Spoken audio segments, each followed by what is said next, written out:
Tonight, on Be Something Wonderful, 3 steps to manifesting miracles in your life.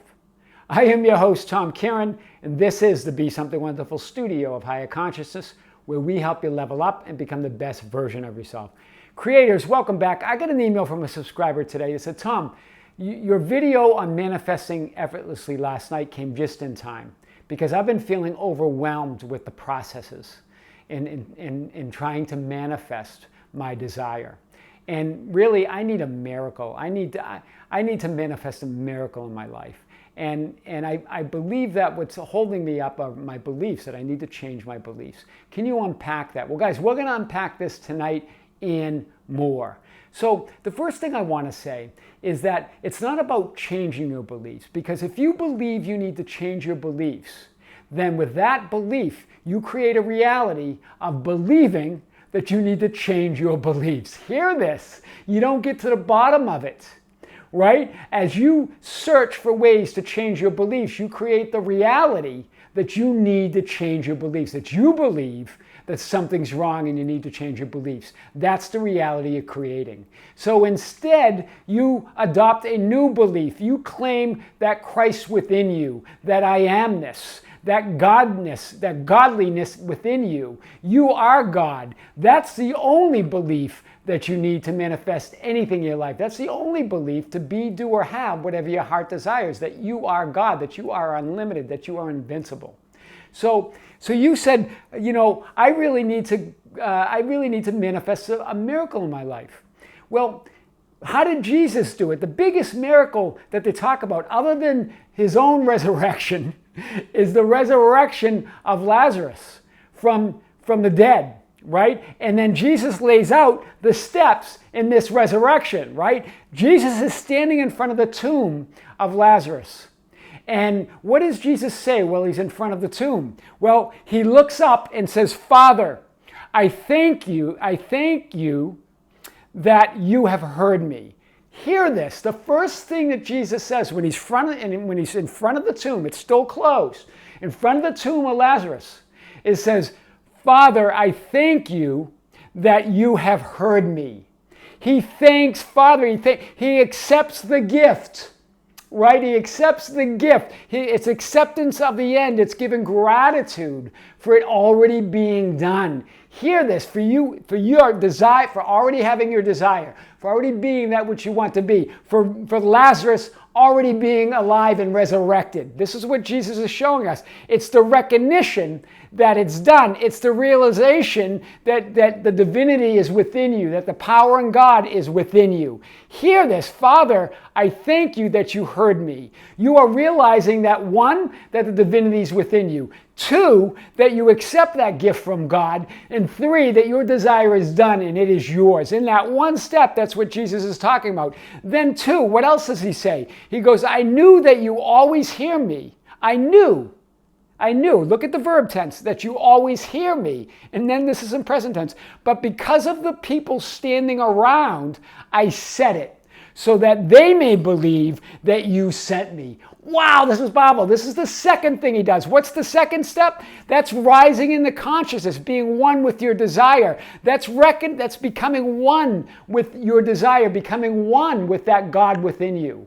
Wow, that's big, right? He's standing there. What are the people standing around? Well, that represents the 3D world. That represents shutting them out, right? And having the faith and conviction that you're one with your desire, or that you're one with God. You're now rising in consciousness. That's what Jesus is doing, being one with your desire. You're recognizing that oneness with God. Here, in the first step, you're accepting the gift that it's done. Here, you're rising to the naturalness of your desire. Wow, that's big. And then what's the third step that Jesus says? Lazarus, come forth. He commands, he calls this is you calling your desire into 3D manifestation. Lazarus, come forth. Lazarus rises from the dead. That's what you're doing. You're resurrecting your desire, right? You're resurrecting. You died to that old state, and now you're resurrecting to that new state of being, already being that which you want to be, already having that which you want to have. That's what we're talking about there. You're declaring it. Right? This is what we talk about. It's a declaration. You're declaring the invisible to be made visible. That's what God does. That's what the God within you does. That's what Jesus does. This is what it says in Romans. In the presence of him who he believed, God who gives life to the dead and calls those things which do not exist as though they did.